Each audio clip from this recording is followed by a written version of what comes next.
Fuck. And we're back with Diablo 2. I'm Rec-V5. And I'm Sandman99. And it's hammer time. Yep, that's right, it's hammer time.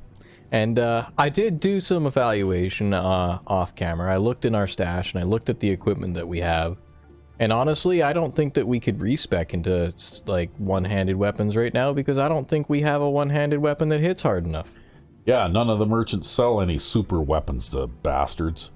Well, we even just need something that hits basically what we need in one-handed form is we need something one-handed that hits as hard as the spear. At least, right? Which is about, I don't know, 1/3 of as hard as what our hammer hits with. But you know what? Maybe I should just deal with the fact that we've committed to the hammer. We're using the hammer. Yeah. Besides, I won't be able to sing hammer time anymore. If you change, right? And you'll lose your identity. And also, I think too that because I'm doing enough damage to kill most things in 2 to 3 hits right now, I can probably take some time to just focus on investing more points into health. Yeah. That being said, we do have the lackluster weapon on our hireling there, and I don't really know what to do about that, because all the weapons I find for him suck. And I really don't know if I can even get anything. You need to find another hammer like the one you got. Well, the thing is, he can't use a hammer, sadly. Oh. Maybe I'll go back to giving him this for a while. Oh. Maybe he was doing better with this. With the spear? Maybe. I don't know, what, like, I can't see from here. His damage goes from 118 to 191 to 156 to 362. Okay, that's better. It's not really better, considering we're doing up to 3,000 points of damage I know, a hit. but it's still better, right? It's better than what he was. Yeah. Yeah. Any improvement is an improvement, right?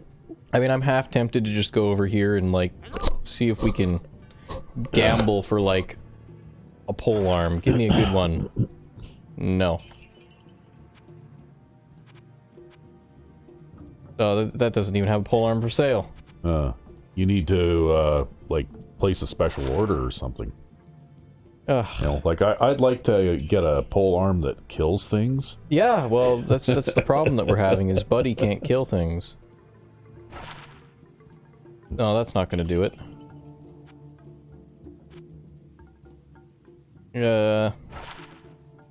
That's not gonna do it either. Well, we need a new pair of gloves. Can we get a good pair of gloves? No, not really. Lifesteal on gloves, I guess. We wanted some lightning resistance. Lightning resistance 14 on gloves, I guess. Our cold resist would go down to shit, though. We're kind of needing more cold resist. I don't know. Maybe I'll keep those gloves around just because they have a special effect. Yep. And I guess you'll just have to let him continue in his role as the distraction, right? Yeah, more or less. So maybe I'll give him the fucking life-stealing weapon back.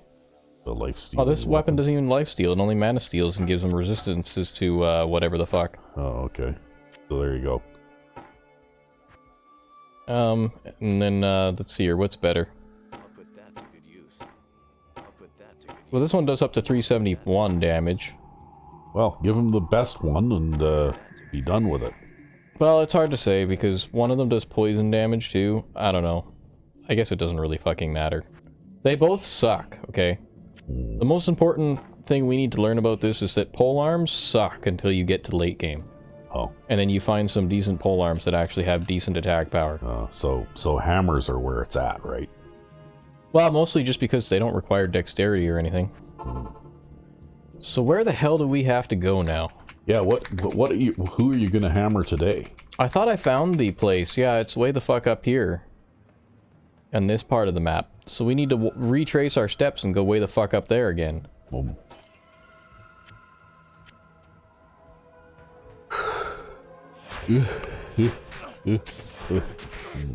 don't like being in this corner. So we're just gonna walk out of the corner there. Oh, Buddy finally activated his defensive aura when he's half dead.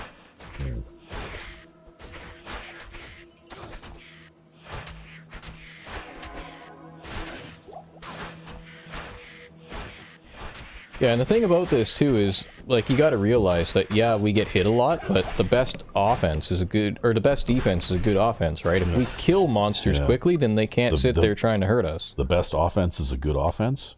Yeah, sure. Sure. Whatever I was trying to say there in my fucking, you know, disoriented Albertan ways. You may not understand what I was saying, you may not understand what I was trying to say, but you can understand my meaning from my tone. Yeah. I guess. Or something like that. Yeah. Oh, that'll sell for a lot of money. That won't sell for anything.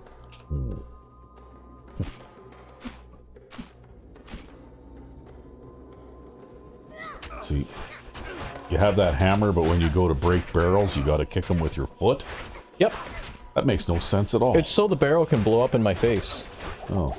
Like, wouldn't it make way more sense to just hit the barrel with your hammer? I mean, you'd think, but, I bet you this hammer is probably pretty good at breaking things. Well, it's probably more effective than a person's foot. You know what's really funny about this game? Look at all the skills we never use. Yeah. Because we only use 2 skills. 3 skills. We use our attack skill, and then we use 2 different auras. That's Diablo 2 in a nutshell, man. Okay, I'm accidentally misclicked away from that guy. Oh, somebody just stunned me with lightning damage.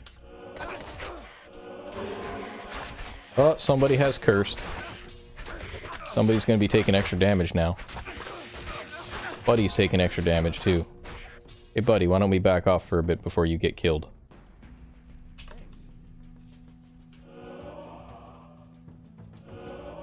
Just so we can figure out who's got curse here. That lightning enchanted guy was lightning enchanted, but he wasn't the curse guy, I don't think.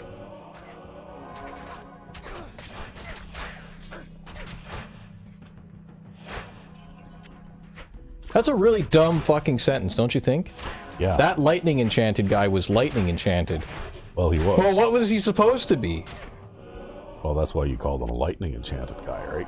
Yeah, well, you know, it's just the things that I say sometimes. And now you've got me thinking about it, and you've got me, like, aware of some of the things that I say sometimes. Oh, well, I wasn't trying to put you off the game or anything, I mean... You've done it now. Okay, I'm just gonna walk away from those guys. They're a waste of time. Okay, these guys are very dangerous. We'll just get the hireling. Focus on the hireling, and then I'll beat you to death. They're dangerous because the more times they land a hit on you, the faster they attack. Yeah. And the more accurate they get, too.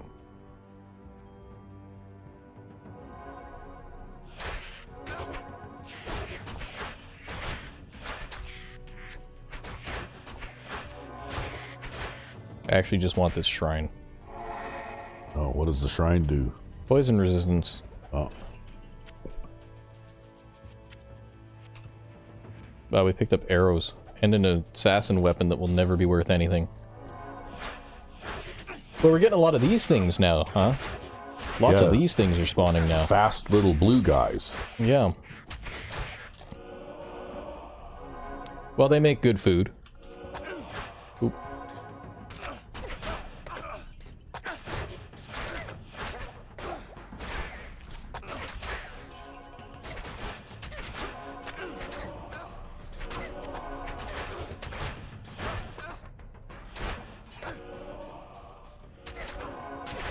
Yeah, our healing potions are just as much for Buddy as they are for us, eh? Yeah. Well, it looks like that redemption thing is able to keep you on your feet for the most part. Yeah, more or less. An Avenger Guard, that's a barbarian helmet.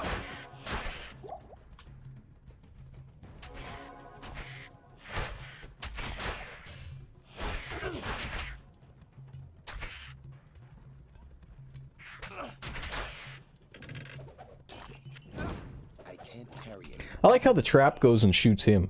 Okay, I want to see what this preserved head does, because it might, yeah, it probably will sell. It has plus necromancer skill, of course it'll sell. I think we actually need to be on this side of the river. As this bat follows me and then decides to fuck off.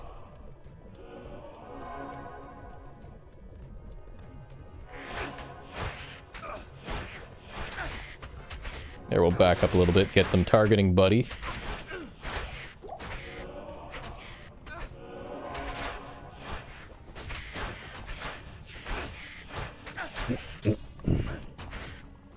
Okay, I can't target that one because it's in the bush, so I'll target this one or this one.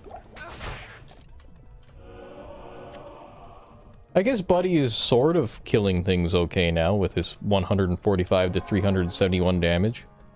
At least he can kill weaker things.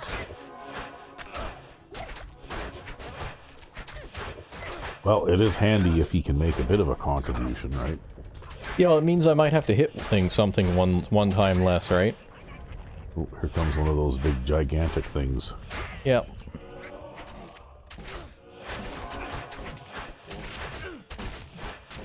And he's targeting me. So we'll just back off a little ways here. Get some more life back while we wait for Buddy to come back. Kill this thing. Okay, they're not part of a boss pack or anything, so... We'll let Buddy get hit in the face, and then we'll walk up and hit them in the face.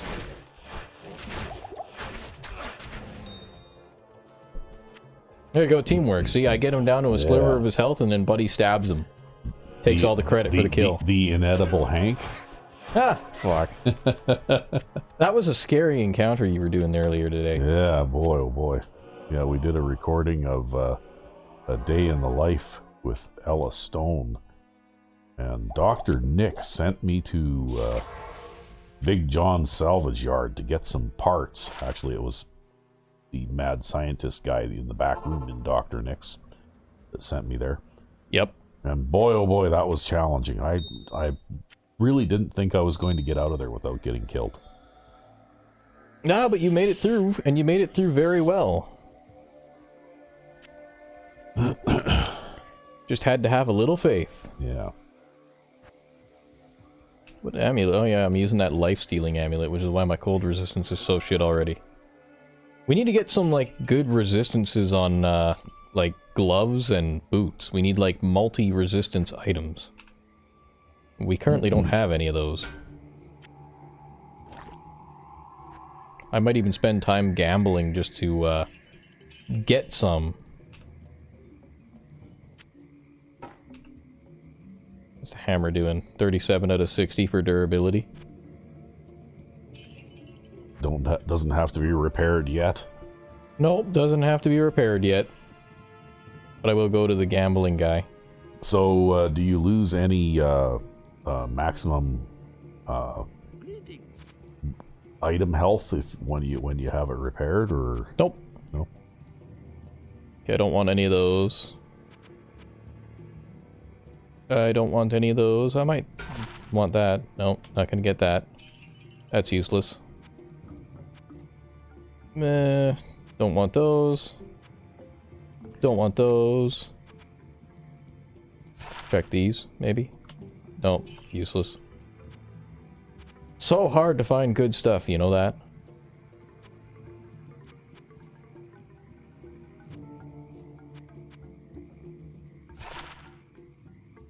Ah, that's also junk, because we don't need armor class. We have Buddy for that. He takes the hits so that we don't have to. Oh, I'm mostly just looking...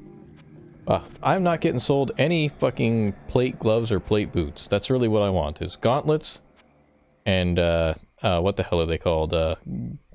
Like, greaves, I guess. Gauntlets and greaves. And he's not selling anything except for, like, lightweight crap. Okay. One more. One more. Yeah. One more. Oh, I hate this guy. Oh, there we go. Oh, no, they're useless crap anyways. I think you're wasting your time. Well, you spend so much time looking, right? But yeah, probably. Could try gambling for an amulet or something. Or make another amulet or something.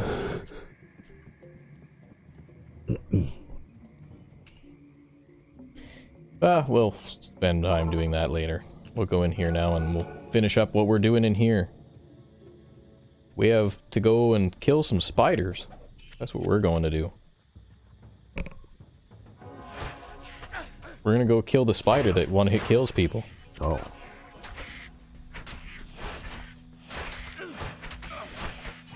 Spider's dangerous even on normal, and probably super dangerous on this difficulty.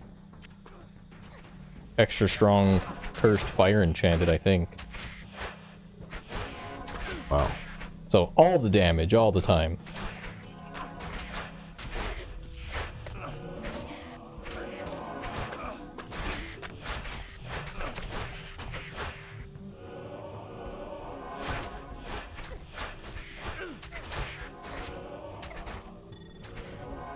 Amulet.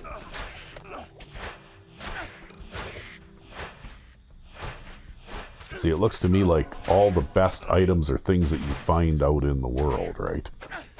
Sometimes. Because, well, that's where you found that hammer out in the world, right? Yeah, I think I found the hammer in a chest, actually. I can't remember now. Somebody would have to go back and look at the footage, but, the thing is we're not necessarily looking for the best items right now. What we're looking for is just items that meet a specific criteria, and so they could be any old junk as long as they do what I need them to do. Which is why I keep checking the shop lately. Because I'm really just looking for resistances. Ooh, that's a lot of guys.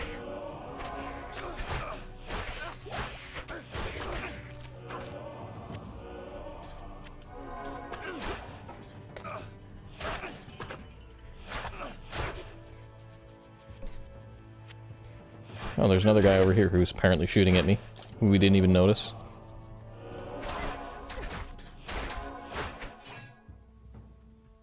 A tabar, that's a type of elite axe. Elite battle axe, I think. 24 to 77 damage. Totally not worth it. But the gnarled staff there, that might be worth it. No, it's not. It's probably worth less than the fucking tabar there. Well, we have a worthless amulet now. Oh, we got a small charm. Give me resistances, give me resistances, give me fuck, it gives me lightning damage. I don't want lightning damage. I already do enough damage on my own. I don't need lightning hit. Adding 1 to 8 damage when I'm already doing up to 3,000 points of damage is not going to make a difference.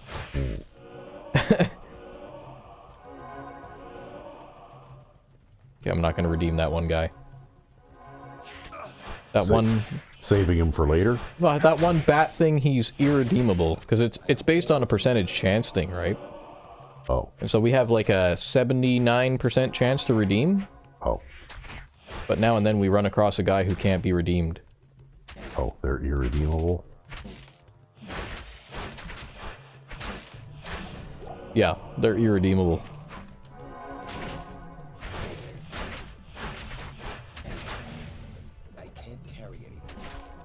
Fine, we don't need another key. Now, buddy, how about we come back this way and kill this guy? He keeps running away from you. Yeah, he does.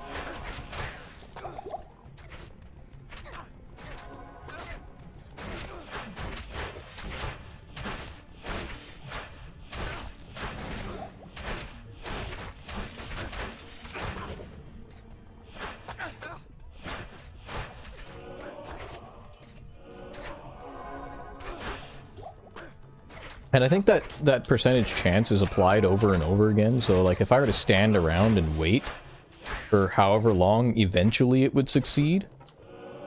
But why stand around, right? Ah. Okay, we got 2 more of these guys.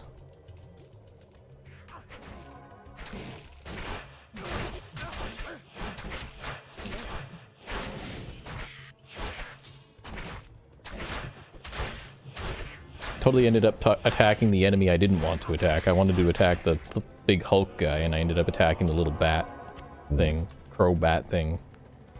I guess that's what they are? Crow bat things? Oh, I don't know. Technical term? They're fast little blue things. Crow bat things. I can't really see. I think I can vaguely see some wings flapping from here, but that's about it.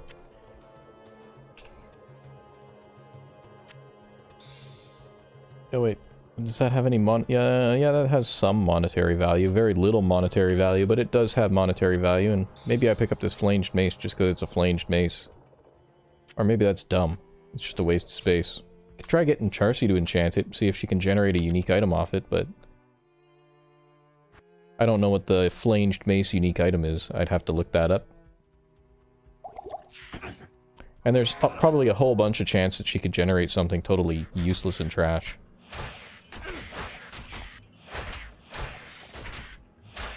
And what would be the point of that? Yeah, it's probably better if we just save Charcy for trying to generate high-level armor, since we already have a high-level weapon. Oh no, I got poisoned. Uh-oh. We don't have very good poison resistance, so that means I'm just going to constantly lose health for the next, like, 10 minutes or whatever. But we have lots of health, so... Zombie head. Oh, that one will sell.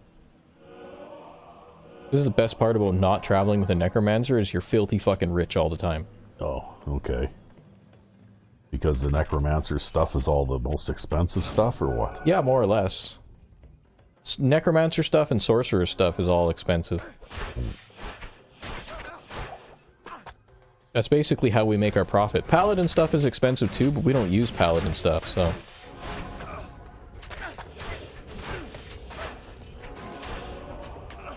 Okay, we'll just do the thing here. Give Buddy a potion. Because we can't get to him right now, we're a little preoccupied.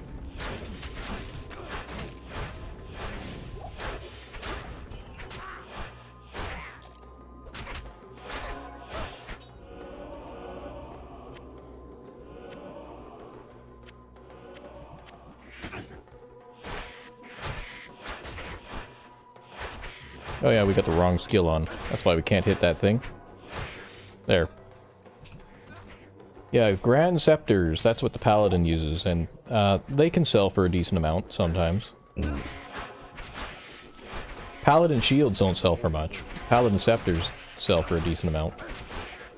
We apparently can't pick up, Any what the more fuck? stuff? Yeah, stuff. Nobody cares about stuff, though. This game doesn't revolve around stuff in spite of how much of it fucking drops. It revolves around hammer time. Yeah, well, you end up leaving 90% of the stuff that drops behind anyways. That's because 90% of it is all useless. Now, if I suppose I could sell it, but there's actually a limit as to how much gold you can have based on your level. Oh. And, we could actually end up hitting that limit eventually. Oh. Well, aren't you a millionaire already? Yes, I'm a 1.5 millionaire in spite of gambling a bunch of worthless items at the fucking guy. Mm-hmm. Yeah, and in the last episode where your buddy there had a bad day at work and you had to resurrect him like 12 times. Yeah, but we have the money to do that. Yeah.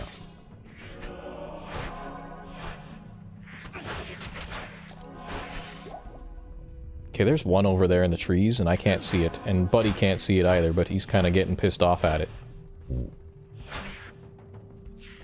Oop. Wrong button. You need to call in the airstrike and drop some napalm or something here. Ah! Ooh, razor bow. That's totally worthless. We're not even going to pick that up. Because we don't use ranged weapons. We don't even have the dexterity to use ranged weapons. We probably couldn't even hit anything with it if we tried. Gonna get a good healing potion there. Replace the bad one. Well, just another aside, another plug for another video that we posted recently. I just posted an episode of Battle Cars. Yeah, you did. You played Battle Cars. I haven't played that game in years and years and years. Yeah? Yeah. Yeah, I really like that game, actually. Yeah, it's very fast-paced. Yep. And I think you've played through the whole game in the one episode. Yep. It's a pretty short game, so it's the type of game that you play multiple times in order to get through all the game modes and everything that they unlock. Yeah.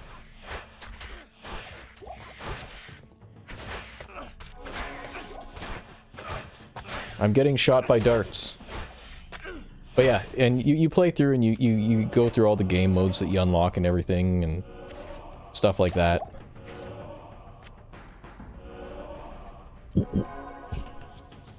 And they have like a game mode where it's like an overhead view. They've got normal and hard difficulties. They've got like boss car mode where you can use the boss cars. A holy water sprinkler. Wow. That's a paladin scepter. Yeah. Holy water sprinkler. Oh. Now that's a zealot like name for an item that is meant for bashing heads in, isn't it? It's not my. It would have been cooler if they'd have made it a squirt gun, like a super soaker that shoots holy water. God, I gotta toss that on the ground. Put that up there. Okay, we finally made it to the place after like fucking half an hour of fighting back to where we were. All right. And you're in the spider cavern. And there's a boss up there. Okay, maybe not a boss, but we'll feed Buddy a potion. I even fed Buddy one of the good potions.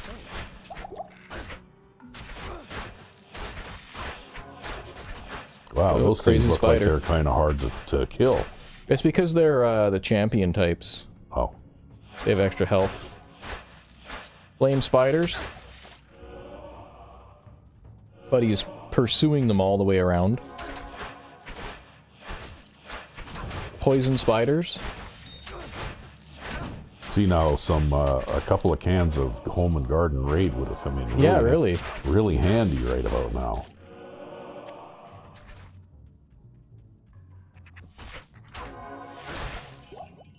There we go. Problem solved. Okay, one of them died over here. Apparently off camera. They just died. Probably from like minor poison damage or something. They were probably like 3/4 dead already. But yeah, we just mostly fed Buddy potions there. And then I want that amethyst, and I don't think I can pick up that amethyst. Oh yeah, I can pick up the amethyst. There we go. Now we can't carry any more, but we're just gonna press on anyways. Oh, no, we're not, because I want that topaz. We have to go to town. Damn it. I hate town. They should give you like a double-sized inventory. They should give you an inventory kind of like your stash inventory. Where it's like unlimited. Should be, yep. Look at that. Holy water sprinkler sells for like 30 grand. And yeah, we could have socketed it with a rune word, but I don't know any good rune words for weapons. The only one I know is like tier for strength, which boosts your damage a little bit and I think gives you life stealing. I'm gonna start collecting junk amulets to refactor. I think I was already doing that actually. Some of these junk? Some of these might be junk. Some stuff in here might be junk that I haven't looked over yet. Since I just kind of collect things. And we're still this rich, even though I don't collect everything. I gotta take these heads out of my fuck... Here, buddy, do you want some heads? I have some heads to sell you. Okay, one of those heads was worth not a lot of money, and one of those heads was worth 30 grand.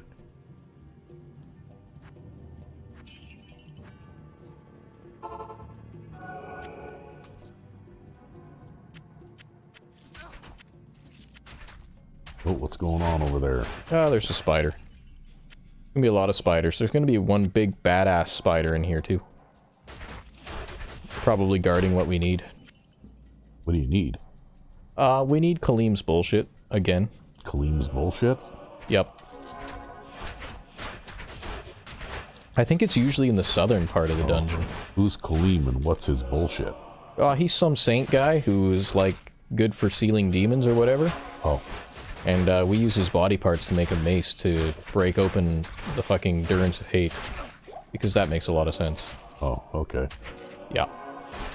Absolutely. So this is basically, a fetch quest. Another fetch quest, yeah. Yeah.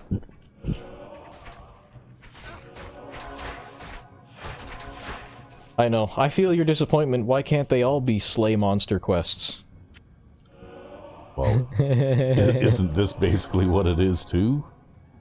I mean, you do have to kill a big bad monster at the end of this, I don't right? have to kill him. I could just walk past him.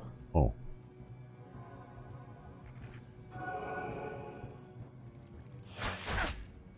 Yeah, we'll let Buddy take the brunt of that. We don't pay me enough for this shit.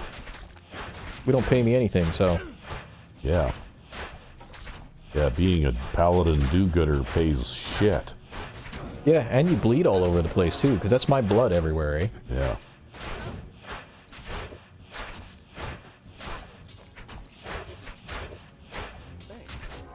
There, we'll feed Buddy a potion. That'll make him feel better. Gotta redeem some corpses here. Cash them in. It's like redeeming tickets at the fair, right? Ah. What the fuck is a... Oh yeah, a naga is like a type of axe. I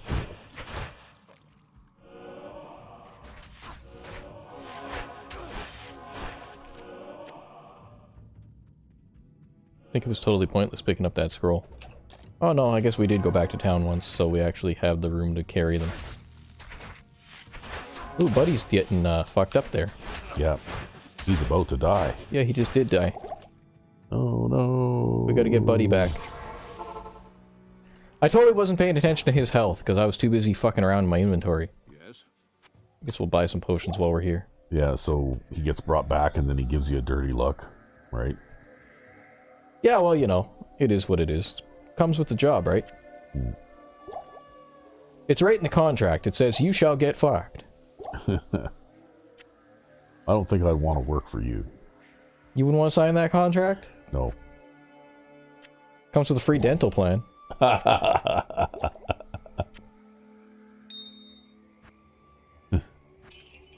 But yeah, we gotta go resurrect Buddy now. It has dental and full health coverage, eh? That's right. You will perpetually get resurrected until you die. Again and again and again. Yeah.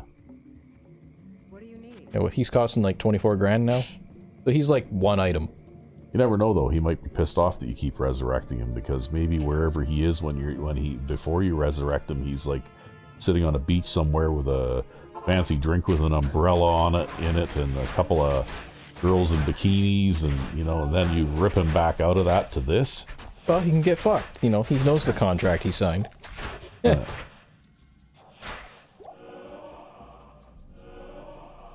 Pick up that potion. Okay, we got a guy. Just the one guy. Two guys.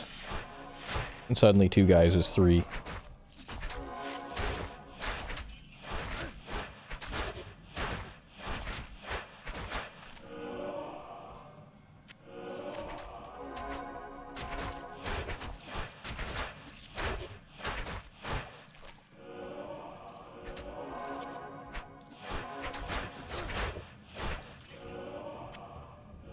Okay, big bad boss is down there, I'm pretty sure. I saw a light radius down there.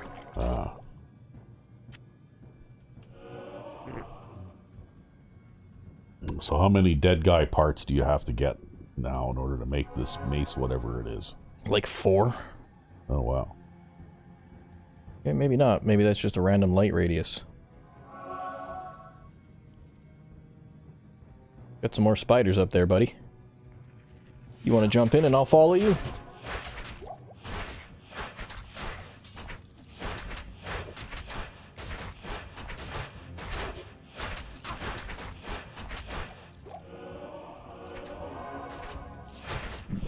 Okay, yeah, big bad spider is down here after all. Yeah,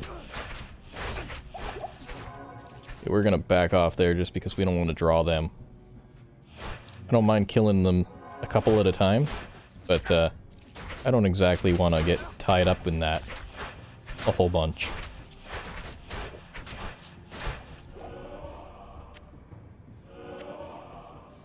So in this case, we actually will probably have to kill Boss Guy because he's fucking camping in front of the chest.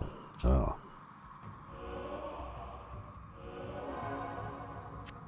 So you can't just make a grab for whatever it is and run, huh? I probably could. Pretty sure that's what speedrunners do, actually. Oh, okay. There's boss guy right there. Okay. Wow. I think we're gonna run back here. Can you start moving, buddy? So you don't die? We'll portal back so that he doesn't die. I guess we're severely poisoned right now, so we'll just fix that problem. Hmm.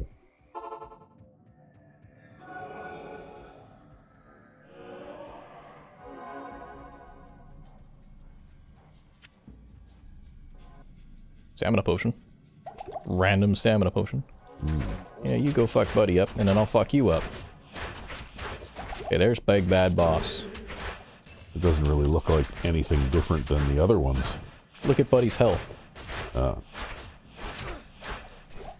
Okay, no, we're gonna run back here, buddy. You need to recover a bit before you go engaging dumb motherfuckers again. oh, didn't you kill the boss? Yeah, we did. We're actually gonna go get rid of this curse, too, because, extra strong cursed is terrible. Good evening. We'll just solve that problem. Because, the minions are also gonna be extra strong. Oh, So that's why we go back to town and we get rid of that curse. Because we don't want to get randomly fucked by, extra strong enemy. Okay. Hey buddy, why don't you come over here? Don't get stuck on the corner of the wall.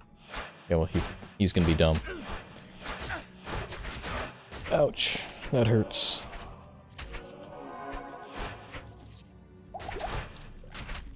Ah, webs. Webs suck.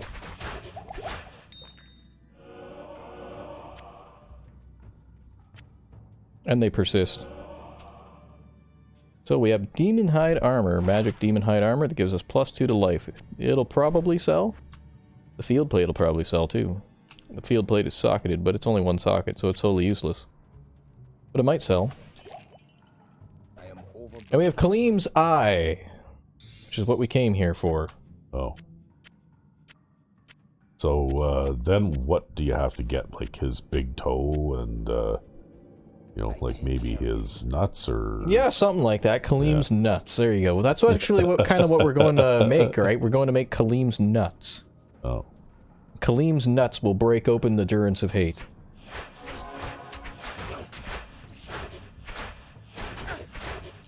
To be honest with you, the weapon you make kind of looks like a pair of nuts. Really? Yeah. I must not If have you been, had like 3 nuts. I must not have been paying attention the last time through here. No, maybe not. Or- Well, it might have been I was going too fast too, but now that we're on a harder difficulty, I'm going to have to go a little slower. Huh. We are losing 40 points of health per second from poison. Yeah. Hurry, hurry. Ugh, you just barely made it. I don't think it can kill us, but it would leave us with like 1 hit point left. Oh. Which then obviously anything else would kill us. Yeah, there you go. Demon Hide Armor sells for a whole shitload. Get the fuck out of the way, Kane. I don't want to talk to you about this eyeball. He wants to tell us about Kaleem's eye. Oh. At least he doesn't want to talk to you about Jaren's butt.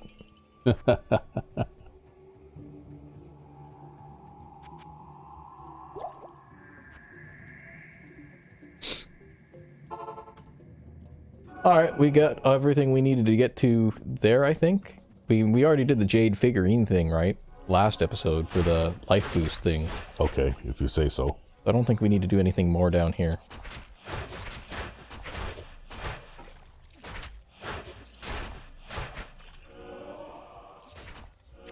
Sadly, spiders don't make good food. We don't recover a lot of health off spiders. I can't even recover off that one spider.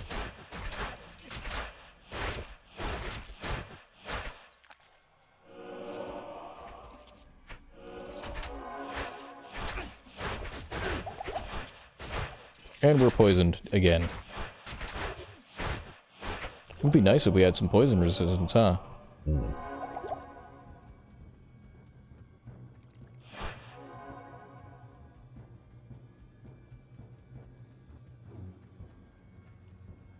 But he can't walk to catch up to a spider. See, he moves super fast when he's trying to follow us, but he doesn't move that fast when he's trying to catch up to a spider. Oh. Fucking poison. I should sell that random thing that I picked up while I'm here for 900 gold.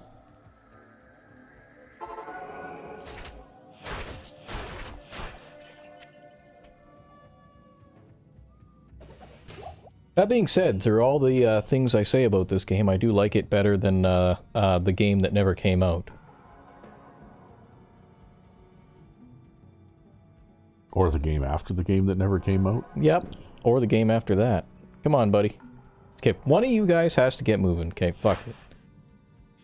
I'm just gonna walk up and start swinging.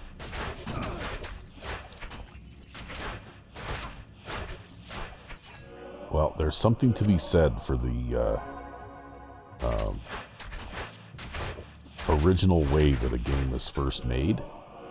And it seems like most games that turn into a series, the first couple are pretty much the same, and they're what I enjoy and what I come to expect. But by about the third or fourth issuance of it, it gets corrupted. You buy it, and it's completely different experience than what you had before. It wasn't, you know, like, if I go and buy, I don't know, like, Elder Scrolls 6, well, I'm expecting it to be a lot like Elder Scrolls 5. You know what I mean? Yeah, or Elder Scrolls 4, or Elder Scrolls 3. Yeah, well, exactly. You know what I mean? Like, I'm expecting the experience to be pretty similar to what I've already had in the previous versions. I'm not expecting it to suddenly be a button-mashing actioner or something, right? You know what I mean? Or an all-online experience. Or I just sold that without identifying it, whatever. Or an all-online experience, yeah. You know, or something completely different than what its predecessors were. And that is kind of what happened with some games, like Dragon Age, apparently. Their most recent, game, I guess, the Veilguard, was a complete and total flop because, for one thing, it was a completely and totally different experience than the previous 3 games, right? Yep. You know, they basically turned it into a button-mashing action type thing and took away the turn-based elements that you could do in tactical mode altogether. Which were fundamental in the first game in the series, and were also fundamental in Neverwinter Nights. Yeah. Which was kind of like the precursor to that series. I'm gonna identify that amulet.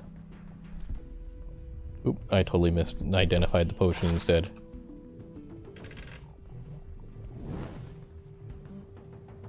Well, anyway, I never played the 4th one. I played the first 3.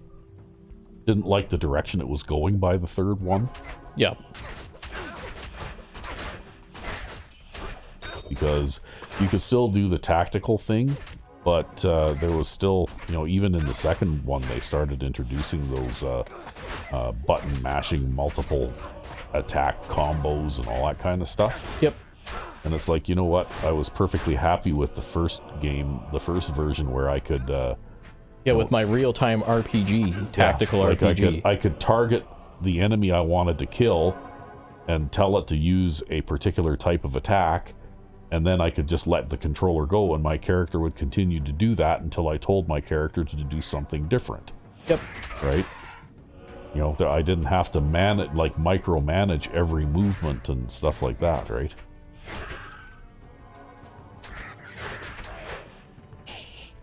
Well, and also not everything needs to be some kind of flashy combo or anything. Your character doesn't need superpowers to be unique. Yeah. Right? Your character is unique based on how you play them and the decisions that you make. Right? Like, nobody plays a paladin like this. No. But my only attack is this. Well, right? You know what? When your only tool is a hammer, every problem looks like a nail, right? That's right. But we have a completely unique experience here because of this, right? Yeah. Yeah. You won't get this experience anywhere else. The most unforgettable experience that I had in the original Dragon Age game was that I developed a warrior character, but I did a dual wielding style with the warrior character class, right? Like the one that normally you'd use like a weapon and shield kind of thing. Yep. But I kept adding to the defensive bonus like every chance that I got throughout the entire playthrough. Yep. And by the time I got to the last DLC, which I believe was Golems of Angarak or something, and you have like a really, really wicked tough boss battle where you have numerous of these golem creatures. Yep. All attacking you at once. And my character's defense value was so high that even though I was hip deep in these things and completely surrounded, they couldn't hit me. Right? Yep. And I was able to hack and slash my way through them. It took a really long time, but I was able to hack and slash my way through them just because I was untouchable. Like, they couldn't penetrate my defenses, right? Yep. Actually, that's much the same way you can build a paladin in this game, too. But it was an unforgettable character that I'd played right from the very beginning of the Dragon Age Origins, and then through the, you know, like the second major. Yeah, and you earned your way up to like that. Where you, you know, become the leader of the Grey Wardens and you know, like found the keep and all that kind of stuff. Yep. And then later on, like the other DLCs, like the one where you're chasing Morrigan, or you know, the Golems of Angarak, or the you know, like all of the DLCs in that one, they were basically like whole games, right?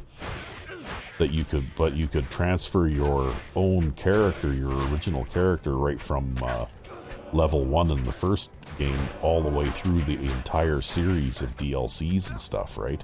Yep. Whereas, I don't know, I thought that they had maybe provided some kind of way to transfer characters,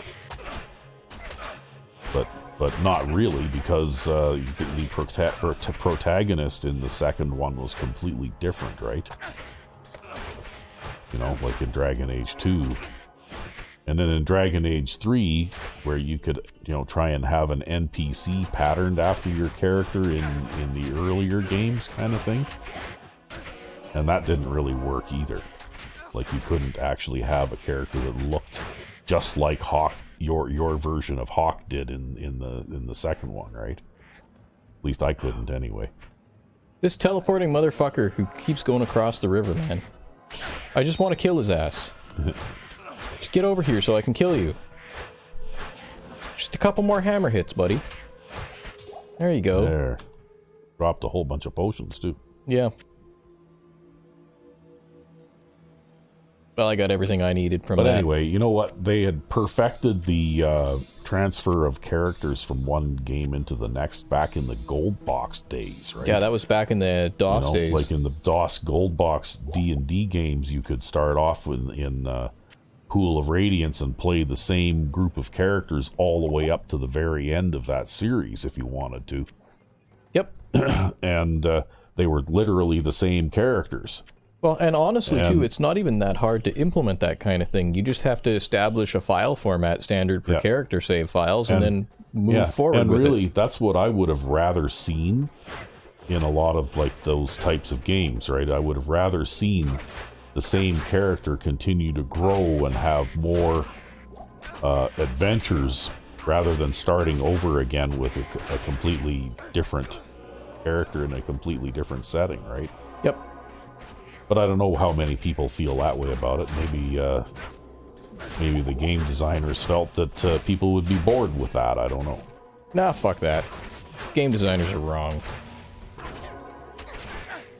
And people are wrong too, actually, because most people who are quote-unquote gamers these days, as measured by statistics, play mobile phone games. So, you know, they're wrong too. They're all wrong. They should just listen to people like us, you and me. Mm-hmm. Got to get some good old-fashioned elitism in there. Yeah. Because, you know what, even this game would have been nicer if you could have continued on with your character. Yeah, it would have been. And it would have been nice if you had the option to choose a class or something similar to what you had in the first game. Yeah. And honestly, like, I liked the spellcasting elements of the first game better than this game anyways. Like, why did they feel like they had to reinvent the wheel when this is supposed to be in the same game world and essentially a continuation of the original story, right? Yeah, I have no idea. Too many changes is not necessarily a good thing.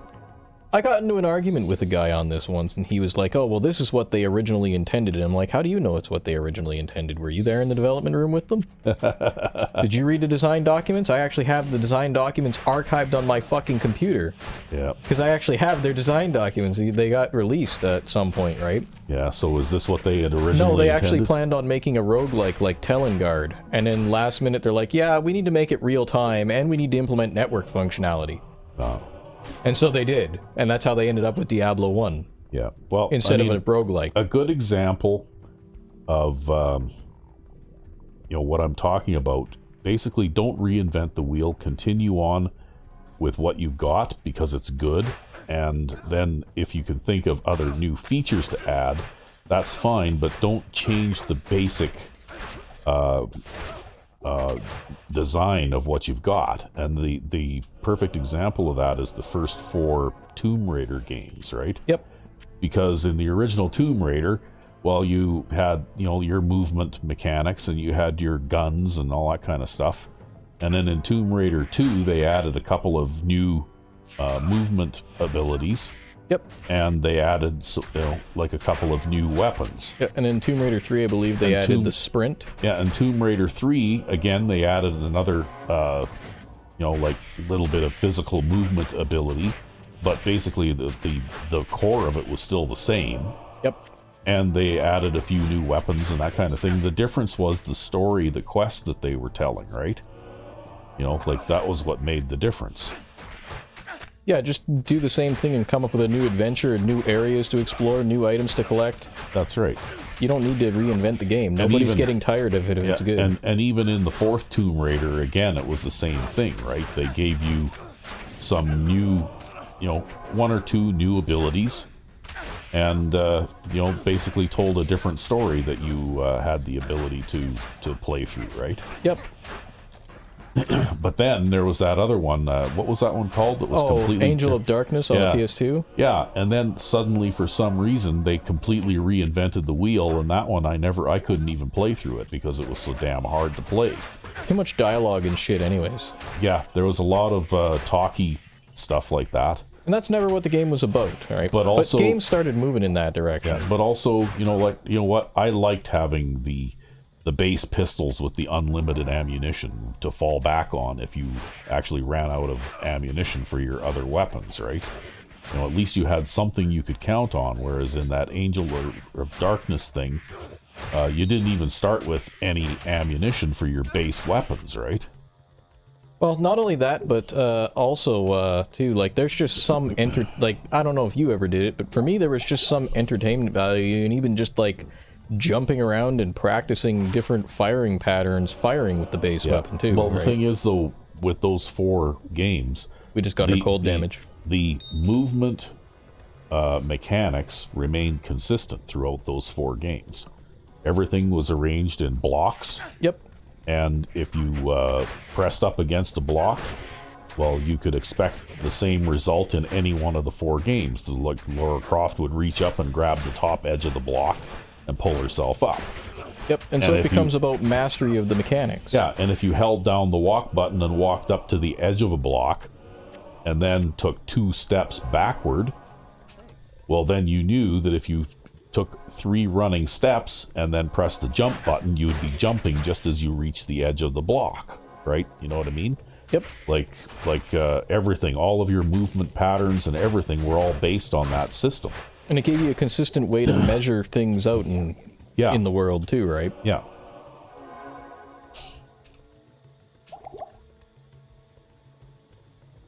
But I don't know. And that's why I enjoyed the hell out of those 4 games, because they were consistent. I knew what to expect. I knew how to play. When I got the new when the new one came out and I sat down with it, I already knew how to play. Yep. Right? Like the thing that would be different for me would be the story and the traps and the monsters and the puzzles, the puzzles and that kind of thing.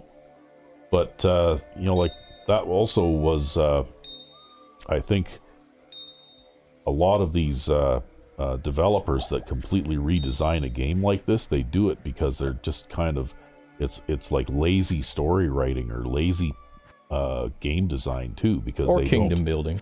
because they don't, like continue with the puzzles and the Yep. and the, you know what I mean? Like they have to redo something completely from the beginning. I think too, it becomes a kingdom building project for somebody, right?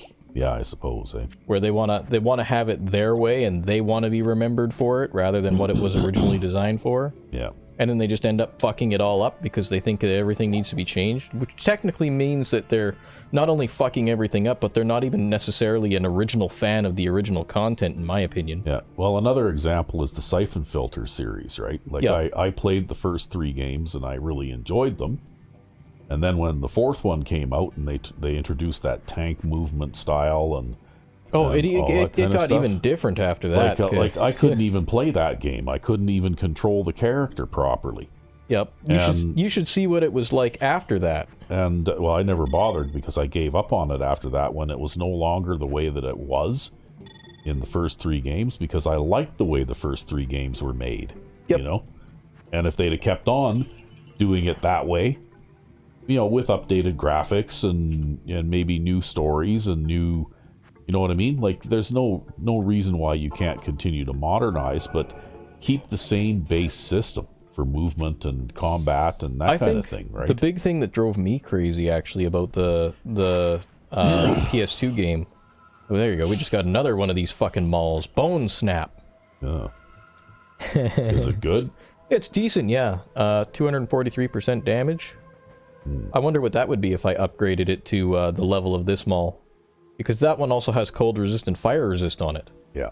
But anyway, that's one of the reasons why I didn't really have, you know, I watched you and the Sweater Vest Gamer play this game before, you know, like I looked over your shoulders and watched while you were playing. Yep. That kind of thing. And you know what? This game to play, I mean, it's okay for me to sit here and watch you play and that kind of thing. I don't mind. But to actually play this game, I really couldn't be bothered because it's too different from the original one. Yeah, well, for me, it's basically the game that I play when I get bored of the original one. Yeah. And then I go back to the original one after a while. That's basically how I perceive this game. Yeah.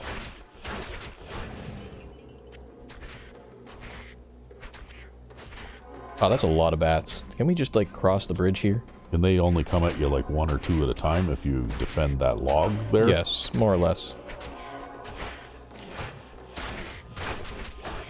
But also, I don't really want to get involved with the fucking Hulk guy here.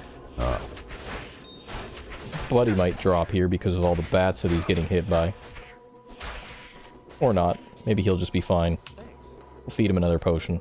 He'll be fine.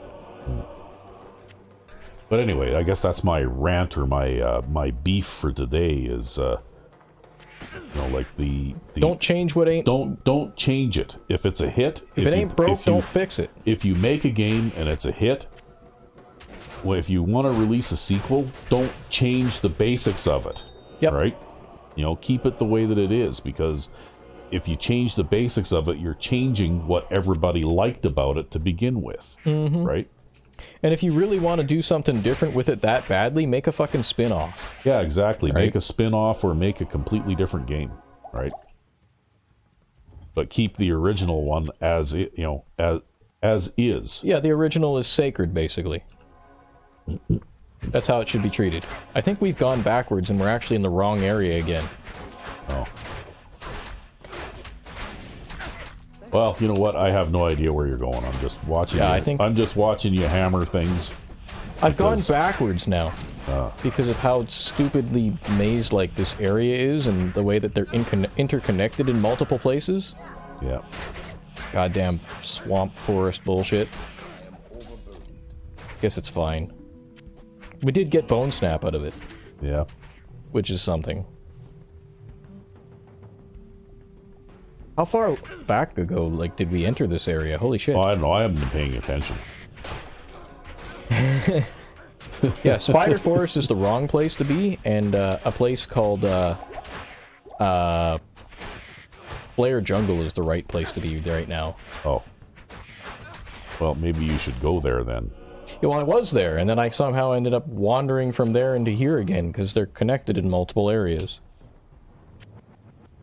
Random socketed tulwar, 2 sockets. Probably junk.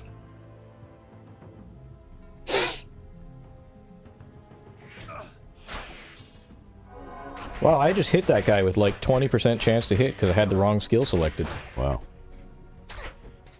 I guess when they say 20%, they really do mean 20%. Sometimes you really will hit those. But yeah, I guess, particularly with the way blocking mechanics work in this game, I strongly dislike that. Because of, again, the way that you're blocking, downgrades in order to, Well, they probably did that just to stop your character from becoming invincible eventually, right? well, they capped block rate at 75% anyways. Yeah. So it's like, you know, and prior to this expansion pack in the original base game, block chance was actually based entirely off the shield you were using. So if you wanted a high block chance, you had to use something like a tower shield. Yeah. Or a gothic shield or something like that, Well, right? and you know what? There were even changes from, say, Fallout New Vegas to Fallout 4 that I didn't like. I mean, mind you, I had picked up Fallout 4 before I ever saw Fallout New Vegas, but after I played Fallout New Vegas, you know, some of the things the way that they did things in that game, I was like shaking my head and going, why did they change that? Yeah, because they were better back then. Yeah. You know, like the skill system was great. I liked that. Yep. I mean, I feel that same way about Oblivion too, right? With some of the changes they made from Oblivion to Skyrim. Yep. And people feel the same way about some of the changes they made from Morrowind to Oblivion even. Yeah, I never really played Morrowind much. I'm not a mouse and keyboard guy, so I tried it for about, an hour or so, and I gave up in frustration because I couldn't control my character.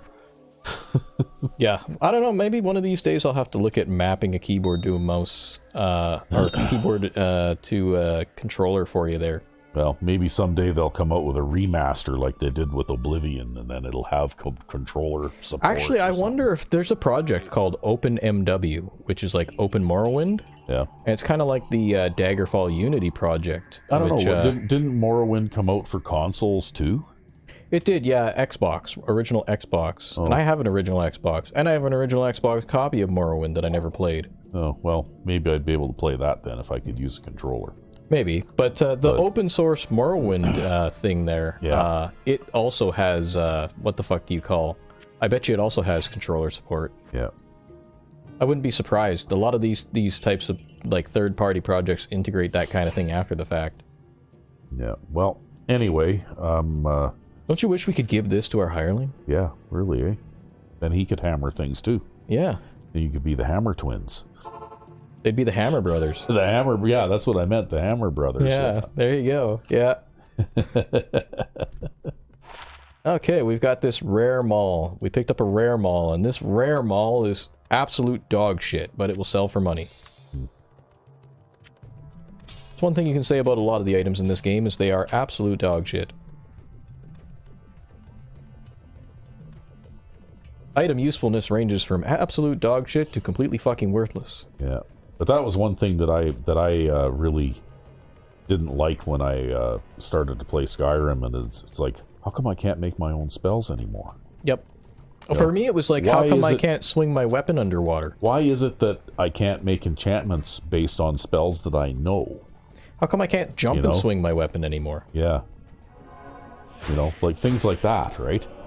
Because that whole system that they have in Skyrim where you have to learn an enchantment by destroying an enchanted item, I mean, that's just ridiculous. I don't agree with that at all. Yeah, how did the first enchantment come to be? Yeah, exactly. If everybody has to destroy the enchantment in order to learn it, well then, how did the first one come to be? And why are there any enchanted items left in the world at all? Well, they wrote a book and it starts with Adam and Eve and all that other bullshit.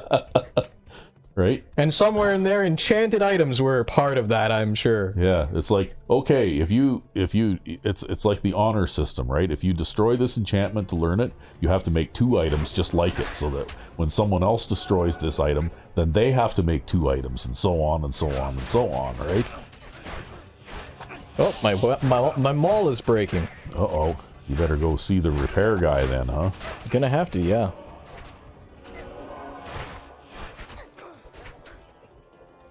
After I finish killing this guy who's running away from me. But yeah, I mean, I like the Oblivion system where, you know, like if you knew a fire spell, well then you could make fire enchanted items, you know?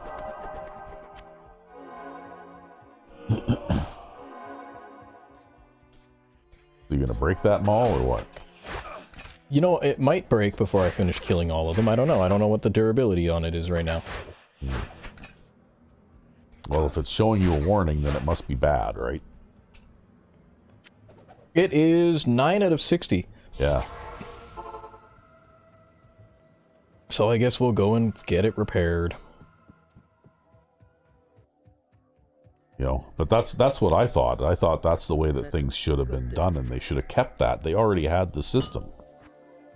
You know, they could have polished, they could have kept pretty much the exact same system that they had for Oblivion, and just polished it a bit to make it look more like Skyrim does, right? You know? And kept the essential, because I like the ability scores too. Well, a lot of people knock the combat in Oblivion too, but actually, and again, maybe I should get on this, but I want to do a solo series on the hardest difficulty in Oblivion where I really demo the combat and show exactly what you can do with it. In what way do they knock the combat, really? Well, they say it's like a pillow fight, right? Oh.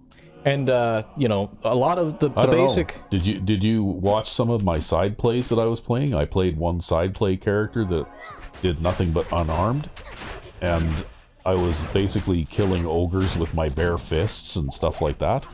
Yep. You know, like it was...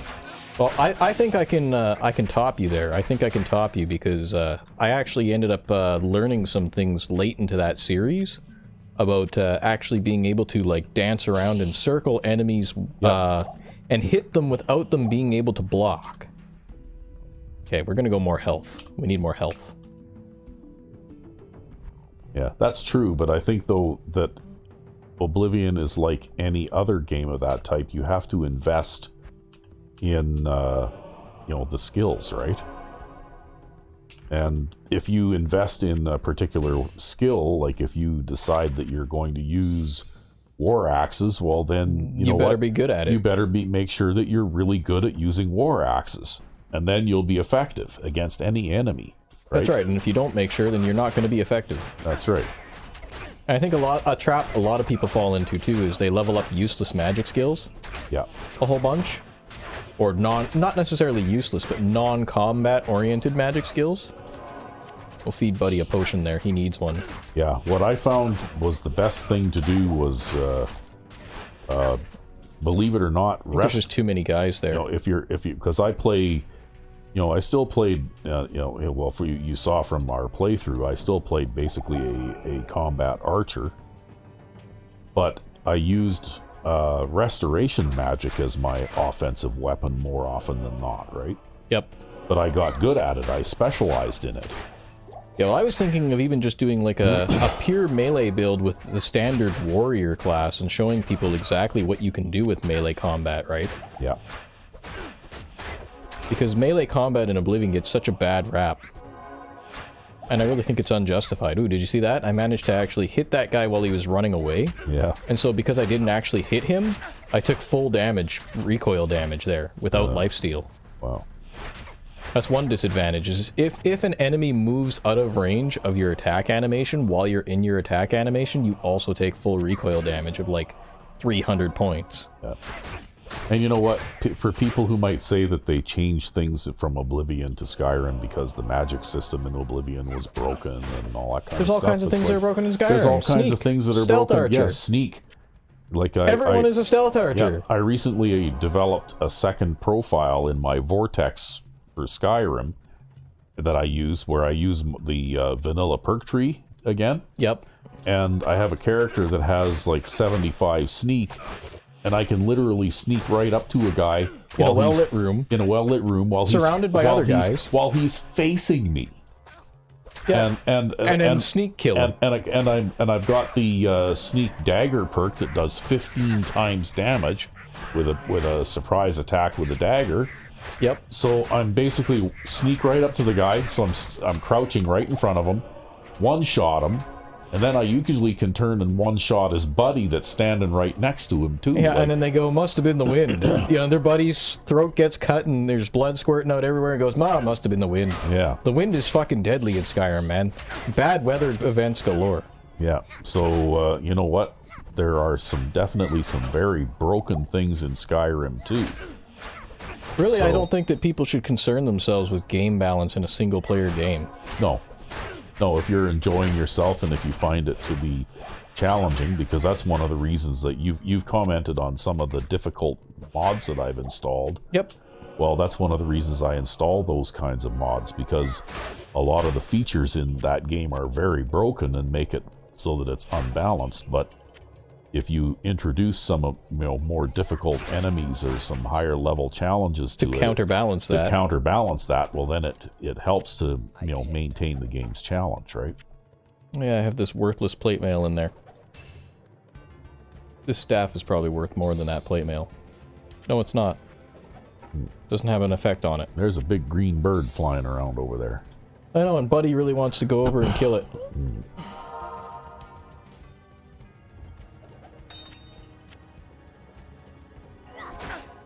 Okay, we got another horde of these fucking things.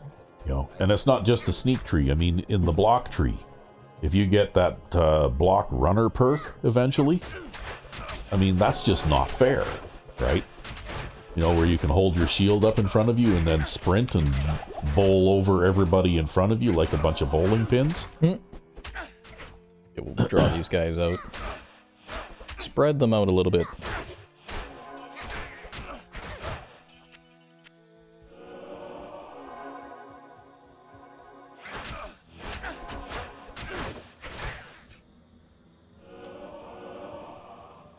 Some battle gauntlets. Maybe we could get Charcy to enchant those, I don't know.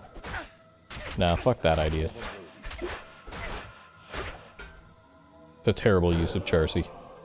Yeah. So anyway, that's what I'm really hoping. If they do happen to release Elder Scrolls 6 before I die of old age, I'm really hoping that they'll maybe bring back the magic crafting system and the ability score system, rather than just having that three characteristic thing. That's like where you basically take nothing but health every time you level up. Anyway. Yeah, that was a garbage level up system. Yeah, they should have never changed it. Should have never. It had been like the conventional level up system that you were used to in Oblivion. That'd been the way the level up system had been since like at least Daggerfall too. Yeah. Right. Yeah, I don't know why they would have changed that. Because, like I said, I never, even if I'm playing a magic using character, I still put all my points into health. Because 10 hit points is not enough, right? With Oblivion and other games, your health scales based off of your endurance stat, so once you get to a certain degree in endurance, you can stop investing in it, and you'll gain hit points at a certain rate. Yeah, that's right. Whereas, and as long as you're tough enough, it doesn't matter if you have all the hit points or the optimal amount of hit points, as long as you have enough not to get killed. Yeah, but the thing is, in Skyrim, you've got to hoard that health because you'll never have enough. Like, you'll never have enough, and I've tried playing magic user characters where I'll pure magic users invest somewhat in Magicka, and even if I split it, say 50-50, well, I still get one-shotted by a Draugr Deathlord with an ebony bow or something, right? You know what I mean? Okay, where is Buddy? Extra strong mana burn. Oh shit! Yeah, because the that's bad. Extra strong mana burn. Yeah, because the health total is just not enough to withstand that kind of an attack, right? Oh fuck! That's the extra strong one. Huh? I brought the extra strong one back with me. Fuck. That's terrible. Okay, we'll try this again. If I could at least kill one of these motherfuckers. See, they won't focus on Buddy there now because we had to teleport him to us, and so now they just act like he's invisible. Oh. And that's a bug.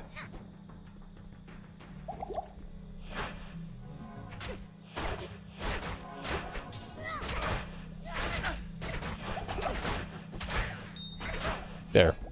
That takes care of the extra strong. I don't know if I town portal back if it fixes Buddy or if I have to like save and load the game to fix Buddy. Oh. I can't remember how it works. But they didn't drop anything worthwhile anyways. But anyway, I guess that's my topic of the day today. Our gaming rant right? of the day. If it works well, don't fix it. Don't change it, right? And it's funny, but these guys will change something, like I said. They change everything. They change something when everybody likes it and they sell like millions of copies of it. Why is it that they feel like they have to completely redesign the wheel for the sequel? Stupid, dumb bullshit business decisions. That's terrible business decision. Why would you do that? Then what you're doing is you're disappointing all of the millions of people that supported you the first time around, right? Shh, don't think about it. Just shut up and buy the product. Yeah, because, you know, like when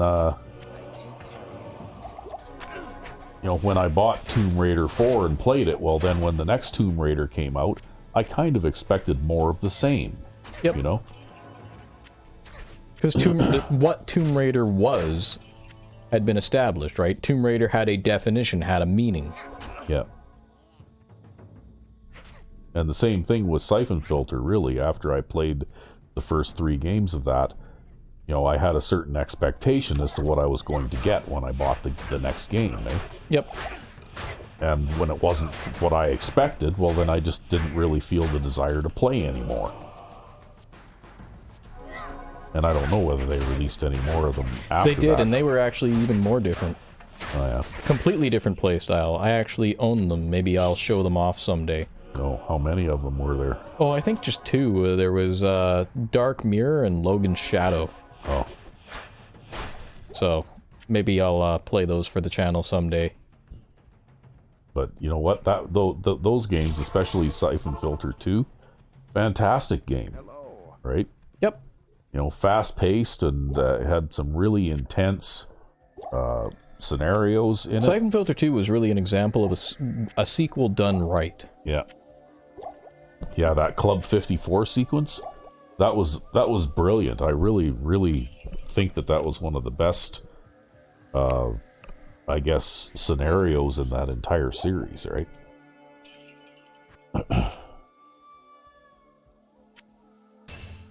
So we'll sell the useless plate mail now. Because it sold for a lot of money, at least, even though it's useless. And that's our old fire resist ring, because we found a new fire resist ring that makes us regenerate hit points. Oh, that's good. It does drop our resistance by 2%, but I don't think 2% is going to make a big difference in the grand scheme of things here. Yeah, maybe not, hey. Oh, maybe not. Yes, it's taken me a while to get from point A to point B here, just to fucking get to where we need to go. Yeah, well, we're pushing an hour and a half here already. I know. I haven't even found the place yet, because this place is a fucking maze. Well, and also the resistance has been pretty heavy too, right? Yeah, I think I do have to reload if I wanted to not have Buddy just get ignored there. You see how they mostly just walk past him? Yeah. They only attack him if they can't get to me. And that's a bug caused by having to teleport him because he gets stuck on something.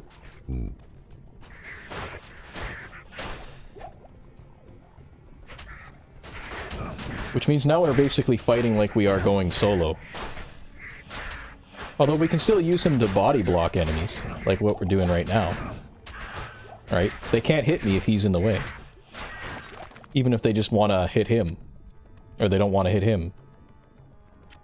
Whatever the hell I was saying. Yeah. That. The thingy with the thing and the thing. And then you use the thing to make the thingy thing.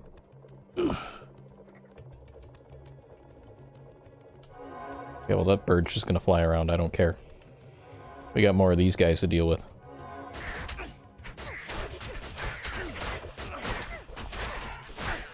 And this is why, too, you want to be able to kill these guys quickly, because if it only takes me 1 or 2 hits to kill them, then I don't get surrounded.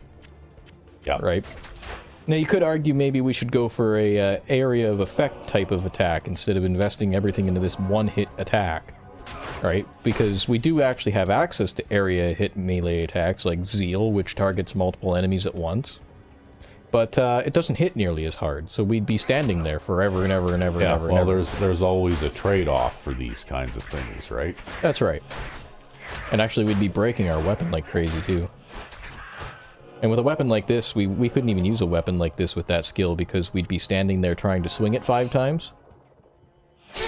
At about 2 times the speed, right? Uh-huh. So it's, instead of being like 1, 2, 3, it'd be like 1, 2, 3, 4, 5 for the attack rate.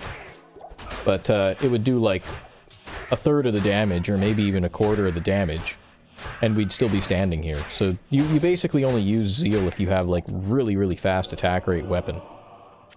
And then if you have a really fast attack rate weapon, you pretty much can't kill anything anyways. Holy fuck, where is the entrance to the place that I need to find here? Yeah, you'd think they put up some signs or something. Well, basically it's going to be like the place you need to find this way.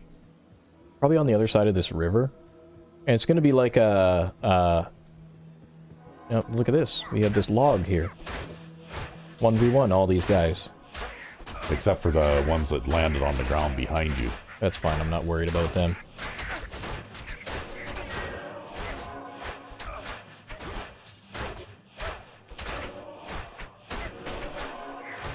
So yeah, I can even redeem while in combat. Yeah, well, it's good that you can. It helps you to keep pace with the health loss. Oh, look at that. He just killed one guy all by himself. Yeah, well, he does get stronger over time, right? Okay, those guys are blow dart guys, so they're not going to follow us onto the bridge. They're just going to continue doing their blow dart thing.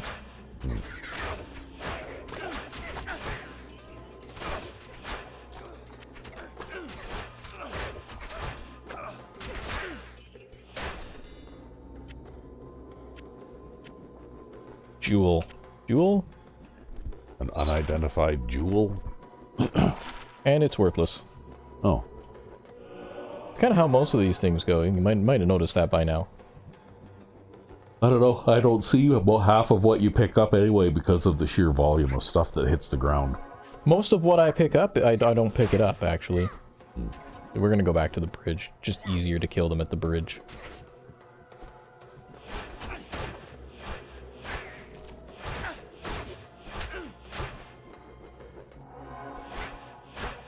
I might have to work my way back through to this place off camera next episode, just so that we can actually film the fucking area that we want to actually clear next episode.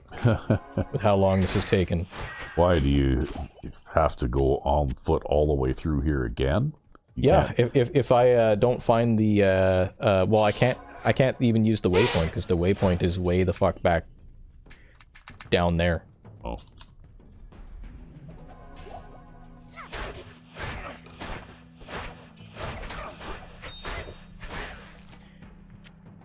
Okay, we'll take a potion, do that, do this. Take that diamond. Diamond? Diamond. There we go, we got the diamond. And we got the identify scroll. We don't care about the maiden spear because we can't use it.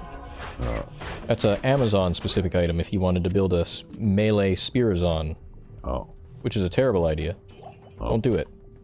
Why, it doesn't work good? Doesn't work good. Most melee builds don't work good. That's why everybody plays a caster. Oh. This is probably one of the ways that works pretty good, and isn't terribly equipment dependent, because a lot of other melee builds are very equipment dependent. This one's not. We just kind of pick up whatever the fuck we pick up. Okay, well I want that... at least until you can't pick anything up again. That's right. And basically my equipment criteria is high damage weapon and magic resistance. Wow, that's a lot more guys. Yeah, well, it's funny how you still learn stuff in some of these old games, too, because, you know, like I spent the better part of the past 2 weeks actually almost playing Skyrim non-stop, because I suddenly got an interest in it again when I started playing that slightly modified vanilla perk tree thing again. Yep. Because I made my own perk tree. Not really an overhaul, I just added a few perks to a couple of the trees that I thought were ideas that were interesting, right? Yep. And so anyway, I've been playing a lot, and one of the things I discovered, because with a random start, I lucked out and I got a ring that gives me plus 22 magic resistance. Nice. Right? And as it turns out that the character I was playing was a Breton, who also, because you're a Breton, you get 25% magic resistance. So the next thing you know, I've got 47% magic resistance before I do anything else, right? Yep. And then in the alteration perk tree, in the vanilla perk tree, you can choose a perk that gives you, actually I think I added that, 10% magic resistance per step. Nice. That you pick. You have to be up at about 40 or 50 alteration to get the first step in it. No, I think that might be vanilla, actually. Is that vanilla? I do believe it is, I don't remember, yeah. But anyway, yeah. So I've got like 2 steps of that for another 20%, so I've got like 65% magic resistance. Yep. But I don't have any other defensive items as far as fire or lightning or anything like that goes.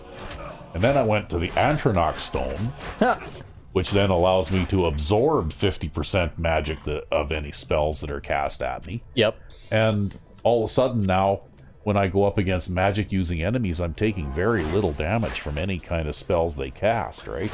Yep. Even stuff like ice storms and like really strong damaging magical attacks like that, I take hardly any damage at all.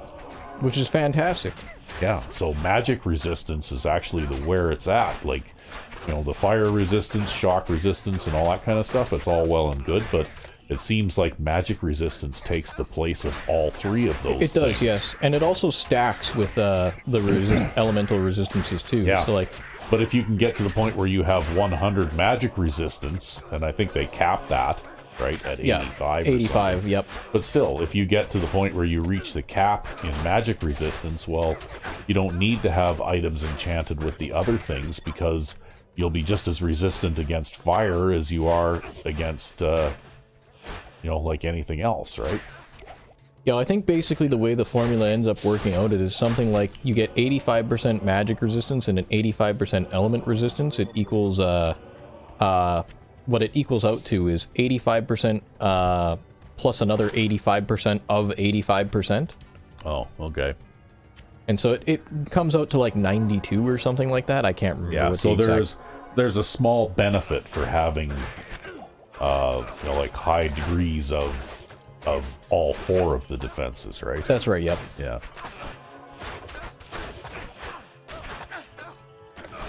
But that's where your dual enchanting perk would come in and all that kind of stuff. But for a low to medium level character, because I think this character now is about level 30 or something, to have, like that close to total immunity to magic is very important. Pretty handy at that level.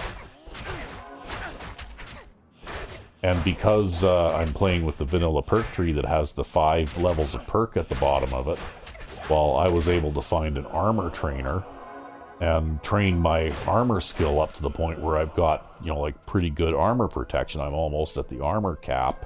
Nice. At level 32. So, now suddenly, even on legendary difficulty, I've got a fairly good survivable character, right? I'm not getting killed off by every other thing that I meet up with. I swear, I'm gonna find the fucking exit to this goddamn marsh before I ever find the fucking location within the marsh that we need. Maybe you should stop and ask for directions. Huh. I don't know, do you think the cannibals give good directions, or do you think the fucking undead evil birds give good directions? Yeah, I don't know.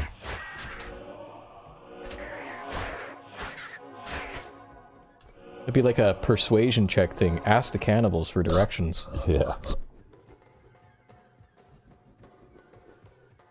Okay, it's not down there either. Which means it has to be like either... Oh wait, is there like a little gap in the map there? Let me get the big map up. Does that look like a gap there? A little gap in the map? Or is that solid trees? I don't know. Oh, it's solid trees. It's just a graphical glitch. I thought we'd found where we were supposed to go finally. thought I'd missed it because I had the, Yeah, well, one thing I'll say is because this isn't just a strictly dungeon crawl, although it's basically still a dungeon crawl, they just made the dungeons bigger, right? Well, they gave you an overworld to fight. Yeah, in, I know, basically. but the overworld is basically a giant dungeon crawl, right?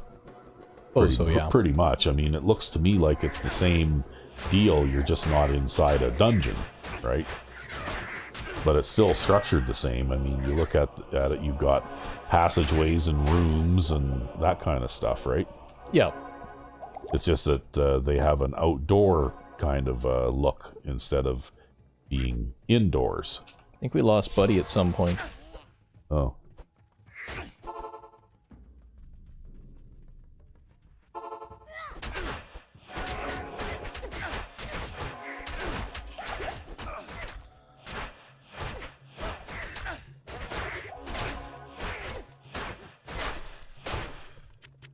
But this right here, this is probably the key example as to why people hate the swamp. Because sometimes you just can't find where the fuck you're supposed to go. Because it's endless and winding and full of enemies. Well, not only that, but this particular layout of swamp is like a endless linear hallway. Yeah. So, like, there haven't been any branching paths, per se. But, I've had to walk through every single enemy and full clear the whole area just to get to where I'm going. And there's a lot of guys here, as you can see. Okay, so you're not lost, you're just having to follow the same path Long for path. really long ways. Yeah. That's just the way that these places can generate sometimes. So does this random generate just like the original game Yes, did? it does, yep. It does. So this is just a really, really terrible, terrible map. This is the map where speedrunners reset. I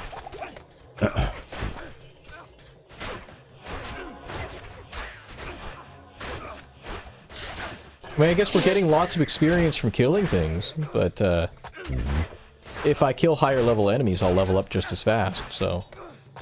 There's a rare helmet here that I can't pick up because I have too much shit in my inventory. Now we gotta do the inventory management thing.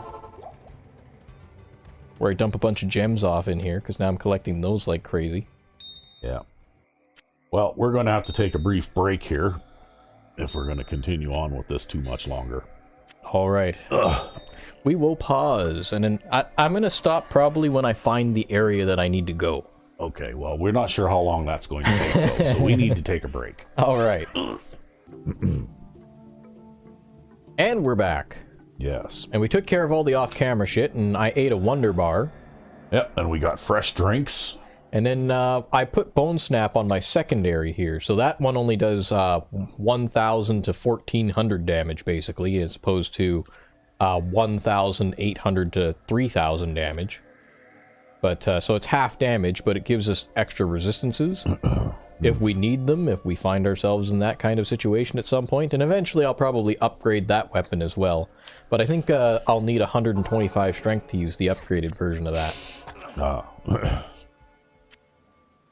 Mostly, though, I just wanted to get rid of that useless axe that had been sitting there, because that axe has long been useless now.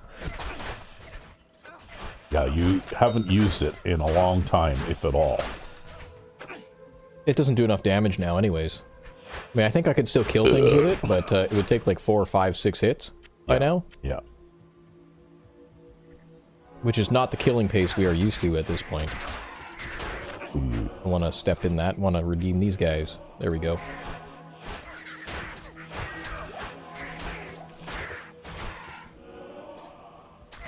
Oh, there's a guy over there.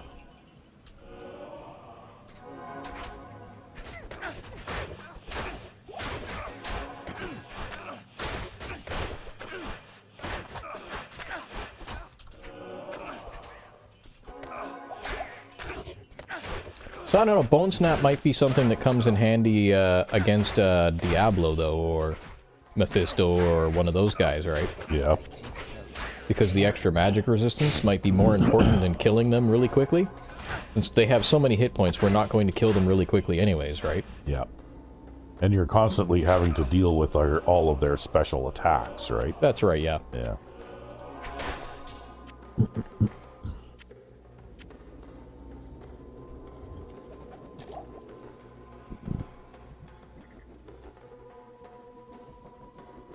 Know what I'm looking forward to? What are you looking forward to? I'm looking forward to doing the Crusaders game. Yeah, football. Yeah, because we're going to be playing a playoff game. Oh, yeah. And remember I mentioned that I thought that maybe we would review the season to see how our various players performed? Yep. Yeah.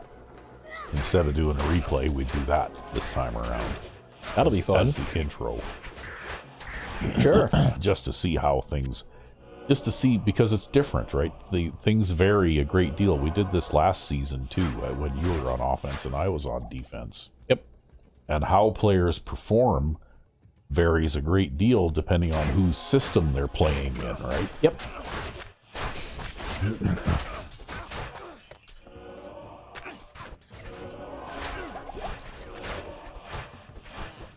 Because I tend to, you know, on offense, for example, I tend to play more of a, you know, pass first kind of an offense. Whereas I run the ball like crazy. So the wide receivers tend to be the most productive offensive players on my team, on my offense, whereas for you, it's the running backs, right? Followed by the tight ends. Yeah. Yeah. Because if I throw the ball, I throw to the tight ends. Well, you like to throw those short passes, quick slants over the middle and that kind of thing, right? But I hope that you were studying when you saw my tight end flat pass. That well, it's an developed. interesting route for sure. Well, but I it's actually something- haven't made my offensive adjustments for next season yet. Yeah, it's something that you could do maybe, like say, single back twin tight end. Yep. You know, with a wide receiver on each side, because you could probably send the tight end toward the flat and have another guy. Because what I noticed is that you can keep those curl flat guys off of a flat receiver by having a short curl guy, you know, kind of in the slot. Yep.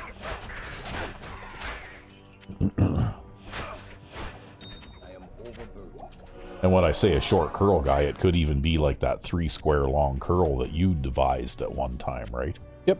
You know, like a medium curl, I guess. Yeah, you the could 8-yard say. curl. Yeah. It's because when they turn around to catch the ball, they add in like another half a yard of depth to their route there, right? Yeah, but even if you're not necessarily throwing the ball to that guy, what I've discovered is with the 3 receivers on one side like that, if you have a guy like that in the slot running a route like that, it keeps the flat defenders upfield a little ways and away from the sidelines, right? Yep. And that way you can throw a fairly safe, low-risk pass to the guy running into the flat, usually a tight end, because then the wide receiver will have drawn off coverage as well, right? Yep. Look at all these birds, man. So I'm not afraid to take a page from your book occasionally when I see something that you did that was good, so you might want to think about developing some sort of variant of that. It would give you another passing option, I guess, when you needed to, right? Well, imitation is the greatest form of flattery, or so they say. Well, I've got 2 tight ends who each have just about 400 yards receiving for the season. So, you know, I would say that considering that I tended to, you know, pass by committee too and spread the ball around a lot. Ooh, shit. Yeah, you just about died. Wow. Wasn't paying attention there. You know, like I didn't have one receiver, you know, with, you know, 1,600 yards receiving like you would, right? Yep. Because I spread the ball around and throw to lots of different people. You know, I think this might be the entrance. Because do you see these 2 stone pillars? Yep. Those I think are a marker of some they sort? might be a marker. They might mark the entrance. Too bad there's not going to be a waypoint up here or anything. Oh, you can't just save the game there? No, I can't just save the game here. Why because not? if I save and exit, then we'll restart in town. Oh. Because Diablo 2 then, logic. And then you'd have to do this whole hike again? Yeah, I will have to do this whole hike off camera before we start the next episode. Oh. At least we know where to go. That sucks. It does, yeah. It was something that really pissed me off when I first played this game back when it first came out. If I remember right, in Diablo 1, you could save the game and then just pick it up right where you saved it. That's right. That's right. Yep. No matter what, if you were playing single player, right where you saved it, both in the PC version and in the PS1 version. Yeah, well, I played the PS1 version because that's what I had. I actually didn't have a gaming computer back in those days. The PS1, PS2, PS3, that's what I played games on for many, many years, right? I was lucky. I had a Pentium PC. And that's what I was using back then. Yeah. And that was actually what was required to run Diablo, and I could run Diablo on that. Oh well, I made do with the PlayStation, and I did all right. Well, that PlayStation had like, I think 2 or 4 megabytes of RAM, and a 33 megahertz processor, and my Pentium had a 66 megahertz processor, I think, and 8 megabytes of RAM, or 16. It might have had 16. So is this the place? This is the place. We finally made it to the place. Wow. This is what we were looking for the whole goddamn time that we couldn't find. So, oh yeah, we will complete this first, though. We'll complete this. This is a quest. Whoa. And I will totally need enough inventory space to pick up the quest item. Oh. But first, I guess I'll get killed by the boss while I'm mucking around in my inventory. Because he's going to delay in his spawn.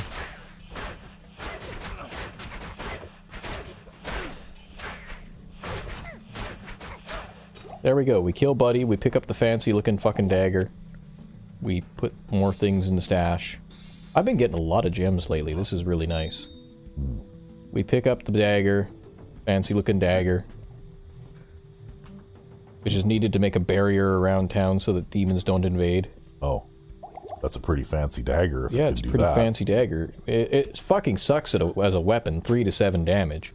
And we don't even meet the dexterity requirement to use it as a weapon, by the way. Because you have to have some dexterity You have to have some dexterity at all, and we have none. Yeah.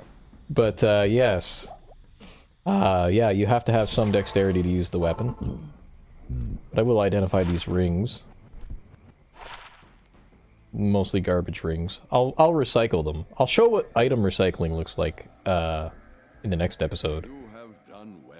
We go and we talk to Ormus here, and Ormus, who is always pessimistic here, is gonna go and set the fucking thing up on the thing, and it's gonna do the barrier thing.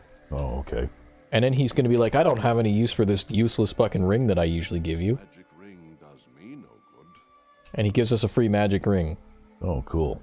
In this case, it's a lightning resistance ring, which isn't bad. We kind of needed that. Kind of. I don't know. We're in a very fire-heavy area right now, so I think I'll keep the fire ring equipped for now, but we will switch to the lightning ring in Act 4, I think. Because there are nasty lightning enemies in Act 4. So, back in the stash with it. Yep, and we take the super potions out and put them in the stash. We're gonna have a whole collection of these fucking things when we go to finally kill Mephisto. But anyways, I suppose I'd better end the episode here. So, I'm RecB5. And I'm Sandman99. Have a good one.